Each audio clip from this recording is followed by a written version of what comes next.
This is Optimal Startup Daily, episode 766, 10 Ways to Find Time for Your Side Hustle, Part 2, by ESI of ESIMoney.com. And I'm Dan, I'm your host and narrator here, and welcome back to Optimal Startup Daily. And if you were with me yesterday, you know that this is going to be part 2 of a two-parter. So if you haven't heard part 1 yet, I would recommend going back to episode 765 before continuing. But if you're all caught up, let's go ahead and hear part 2 as we optimize your life. 10 Ways to Find Time for Your Side Hustle, Part 2, by ESI of ESIMoney.com. Number 5, work over your lunch hour. This was a big one for me for many years. I would bring my lunch to work and be at my desk anyway.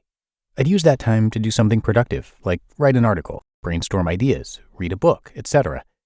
It might only be 30 minutes a day, once you account for transition time, eating, the fact that I hardly ever took an hour anyway, etc. But that time adds up over years and years. 6, redeem lost time. We all have lost time. Instead of just letting it slip by, what about making it productive? In this particular case, I'm referring mostly to lost time while you're waiting. In that moment, you can do something mindless or something productive. So why not the latter? Here are a few examples of lost time. Waiting for a doctor's appointment. Waiting in the car to pick up your kids. Waiting to pick up your spouse. Waiting for your lunch appointment to show up, and on and on. I try to redeem as much of this time as possible with these options. Going through my to-dos, planning I would do some other time. I learned this early in my career. Take a book or magazine to read. Take my journal and write down some notes, or call someone I need to get back to. The point is, you take your waiting time and turn it into productive time. You could flip through a magazine or listen to the radio, but instead, you make the time worth something. 7, accomplish 2 things at once. If you're hearing this, you probably do at least some of the following. Drive, mow your lawn or do yard work. Work out, walk the neighborhood. While you're doing those things, why not also work on your side hustle? In particular, these are great times to educate yourself via audio with either audiobooks or podcasts. So while driving to work, why not listen to an audiobook on great marketing techniques? While mowing the lawn, why not listen to a podcast on side hustle options and ideas? When you walk the neighborhood, why not listen to an audiobook listing time management and planning techniques? The list could go on and on. I see lots of guys at the gym reading in both the sauna and the hot tub. They're relaxing and recuperating and learning at the same time. When I ask, many of them are learning things they can apply to their businesses. 8, weekends. I know you don't want to spend all your free time working, but let's face facts. There's at least some time you could use on the weekends to work on your side hustle. Taking a tip from before, what about watching only 1 game instead of 2 on the weekend? What about involving your family in the side hustle so you can enjoy weekend time while also building your business? This is what I did when I was a soccer referee. Our games were always on the weekend, and I worked every game with my son, so we were together doing something we both loved and making money at it. I'm sure if you really inventory your time, you could certainly come up with an extra hour or 2 every weekend. 9, vacations. I'm not talking about taking a cruise and then spending it working. Let me suggest that you take your unused vacation days each year and use them to build your side business. If you're an average American, you don't use all your vacation days.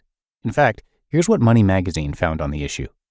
Only 23% of workers surveyed said they used all of their paid time off in the past 12 months.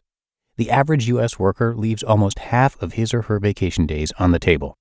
So instead of losing that time, or taking the money for it and working, how about using those days to work on your side hustle? If you do, before long you'll be able to approve your own vacation days. And 10, holidays. There's always some free time during the holidays. So instead of laying around watching Christmas Vacation for the 10th time or gorging yourself until you're comatose, work on your side hustle. I'm not saying that you work on Thanksgiving and miss the meal, but there are times that work, such as the after-meal wind-down when many often take an afternoon nap. It's quiet and a great time for work. Put your laptop on, your lap, while you watch a game and get some stuff done. On Black Friday, get up with the crazies in your family who go out to shop. While they shop, you can grow your business. I think you get the idea. There are pockets that can be taken advantage of if you look for them. So those are my 10 suggestions. And for the record, I'm not saying you have to or even should do all 10 of these. Simply pick the ones that work for you and use them to grow your side business.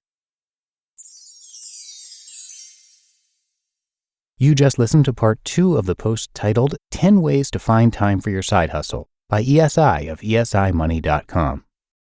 And thank you again to ESI, and a little bit more about him. His site is all about managing your money so you can become wealthy. And he realized that the idea of wealthy is a moving target, but what you consider to be your wealthy is up to you. He simply shares tips that have helped him amass a sizable net worth, and then you can pick and choose what's most suitable for you. So come on and check it out at esimoney.com. But that should do it for today. Hope you are having a great one, and I'll be back again with you tomorrow, where your optimal life awaits.